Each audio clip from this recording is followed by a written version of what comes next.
सभी ठीक ठाक होंगे।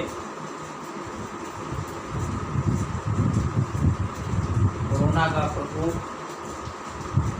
अपने यहाँ देहाती क्षेत्रों में अब शुरू हुआ है, क्योंकि कोरोना के मरीज जो है अधिक संख्या में अब देहाती क्षेत्रों में मिल रहे हैं। इसलिए आप अपने घर के अंदर ही रहेंगे, घर से बाहर जाने का प्रयास नहीं करेंगे और अपना सुरक्षा स्वयं करना है, इसलिए आप घर के अंदर ही रहेंगे। आज हम सभी क्लास 10 का सब्जेक्ट मैथ्स एक्सरसाइज 2.2 का क्वेश्चन नंबर 1 सॉल्व करेंगे। इससे पहले हम लोग क्वेश्चन को समझेंगे। आपके पास बुक होगा, एक्सरसाइज 2.2 का यह है। इसको सबसे पहले हम समझेंगे। Find the zeros of the following quadratic polynomials and verify the relationship between the zeros and the coefficients. Find the zeros, सबसे पहले हमको इस इक्वेशन से जीरोज को फाइंड करना है और जीरोज को फाइंड करने के बाद हमें वेरीफाई करना है। वेरीफाई क्या करना है कि रिलेशनशिप किसके किसके बीच में, relationship between zeros and coefficient. Zeros और कोएफिशिएंट में रिलेशनशिप को वेरीफाई करना है।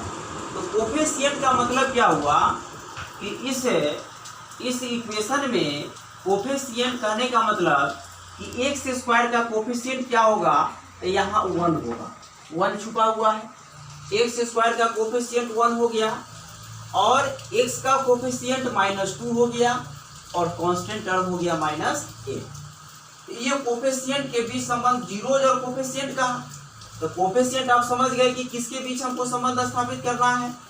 तो यानी एक्स स्क्वायर का कोएफिशिएंट 1 हुआ, एक्स का -2 और 8 जो हो गया वह कांस्टेंट है। अब जीरोज क्या होता है, तो जीरोज निकालने के लिए हम निकालेंगे सबसे पहले, उसके बाद भी वेरीफाई होगा। तो सॉल्यूशन में हम ये 1 लिखिए या न लिखिए कोई फर्क नहीं लिखा हुआ है, समझना चाहिए कि 1 उसके पीछे है। एक्स स्क्वायर -2x -8, तो यहाँ पर हम लेट मानेंगे एक्स स्क्वायर -2x -8 = 0, क्योंकि हमको जीरोज निकालना है। जीरोज निकालना है इसलिए इसके इक्वल में हमको जीरो करना पड़ेगा। जीरो कर दिए। अब इसका फैक्टर करेंगे। तो फैक्टर करने का तरीका हमें बताया था, मिडिल टर्म को 2 भाग में हमको बांटना है। 2 भाग में बांटने का तरीका हम बताए थे 9th क्लास में। आप फैक्टर बहुत सारा बनाए हैं, उसी के आधार पर इसको मिडिल टर्म को हमको 2 भाग में बांट देना है। तो इसके पहले 1 कोएफिशिएंट है और कांस्टेंट टर्म है -8 है, यानी 1 और 8 में मल्टीप्लाई होगा तो 8 हो जाएगा। अब ये जो फैक्टर आया 1 और 8, तो 8 और 1 से ये 2 नहीं आ सकता है, क्योंकि 8 में से 1 माइनस करेंगे, क्योंकि माइनस करने से जोड़ने और प्लस घटाने पर ही हमको ये मिडिल टर्म आना चाहिए। जो हमारा फैक्टर आएगा उसको जोड़ देने पर आ जाए या घटा देने पर आ जाए। तो यहाँ जोड़ने से हो जाएगा 9, घटाने से हो जाएगा 7, तो -2 नहीं आ सकता है। तो अब फिर हम 1 के बाद 8 का फैक्टर क्या होगा 2, 2 4 जा 8। अब 2 4 में हम देखेंगे 2 4 को अगर ऐड करते हैं तो 6 हो जाता है, लेकिन 2 में से 4 को घटाते हैं तो -2 हो जाता है, यानी 2 फैक्टर ये चलेगा। 2 और 4 यहाँ लिखे, तो यहाँ चूंकि माइनस में लाना है, तो यानी कम में से ज़्यादा को घटा देंगे, यानी ज़्यादा बड़ा वाला का चिन्ह माइनस होगा और छोटा वाला का प्लस होगा, यानी ये -2 आ गया। तो यहाँ लिखेंगे एक्स स्क्वायर +2x -4x -8 = 0। अब x कॉमन ले लेंगे, x +2 -4 कॉमन ले लेंगे, x +2 हो जाएगा। अब ये दोनों खंड बराबर हो गया, x +2 अब कॉमन आ जाएगा, इससे बचेगा x -4 हो जाएगा। दैट इम्प्लाइज इतना = 0, इधर इतना = 0। तो x +2 = 0, x = -2 हो जाएगा, यानी 0 - 2, x का वैल्यू -2 आ गया। और कर दीजिए, x - 4 = 0, x = 0 + 4, x = 4, यानी जीरोज आपका आ गया जीरोज का वैल्यू आ गया -2 और 4। तो फाइंड द जीरो, जीरोज हमने निकाल लिया। अब इसके बाद वेरीफाई करना है, इसको आप नोट कर लीजिए। वेरीफाई में होगा sum of zeros, sum of zeros. तो सम ऑफ जीरोज आपका क्या है, ये -2 और +4, तो ये हो जाएगा -2। उसके बाद कोफिशिएंट में देखेंगे, कोफिशिएंट में क्या होगा, तो minus coefficient of x, coefficient of x बटा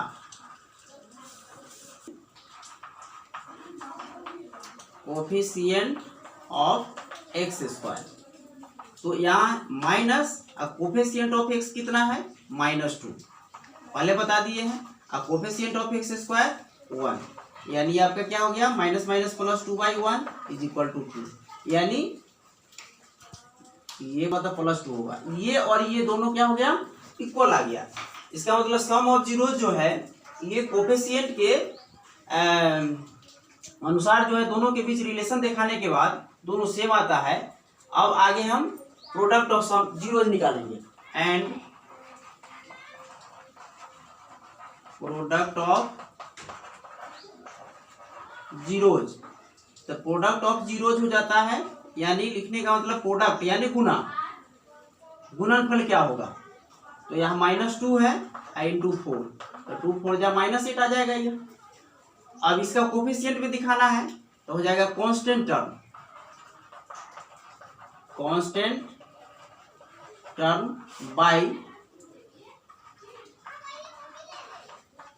कोफिशिएंट ऑफ एक्स स्क्वायर। तो कांस्टेंट टर्म क्या है, -8 है, अब बाई एक्स स्क्वायर का कोफिशिएंट 1 यानी -8। ये और ये दोनों बराबर हो गया, यानी वेरीफाई हो गया। इसी तरह से सम ऑफ जीरोज का हमने दिखाया, तो वहां 2 2 आया था, दोनों इक्वल आना चाहिए।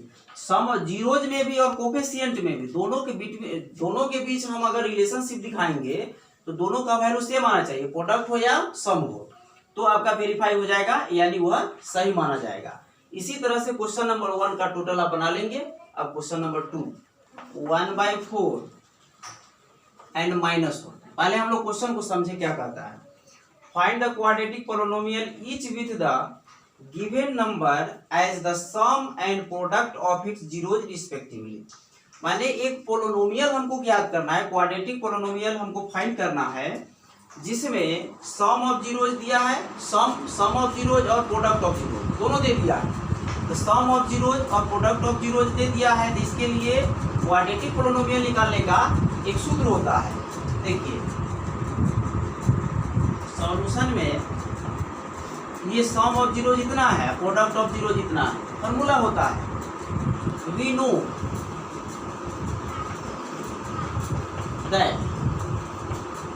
that x square minus sum of zeros into x plus product of zeros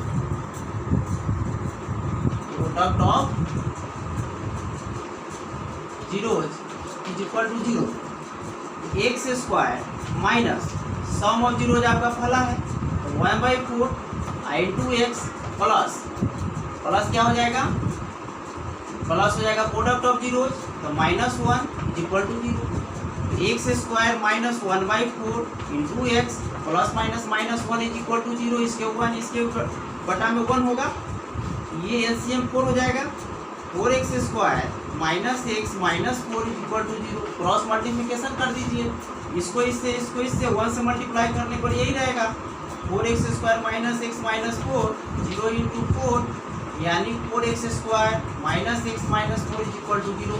यही आपका क्वाड्रेटिक पोलिनोमियल प्राप्त हो गया। इसी के आधार पर क्वेश्चन नंबर 2 का जितने भी प्रश्न हैं, पहला जो दिया हुआ है वह सम ऑफ जीरोज है और दूसरा है प्रोडक्ट ऑफ जीरोज, और यही सूत्र के माध्यम से, फॉर्मूला के माध्यम से क्वेश्चन नंबर 2 टोटल बन जाएगा। आप इस चैप्टर को एक्सरसाइज को कंप्लीट कर लेंगे। अब नेक्स्ट एक्सरसाइज अगले क्लास में।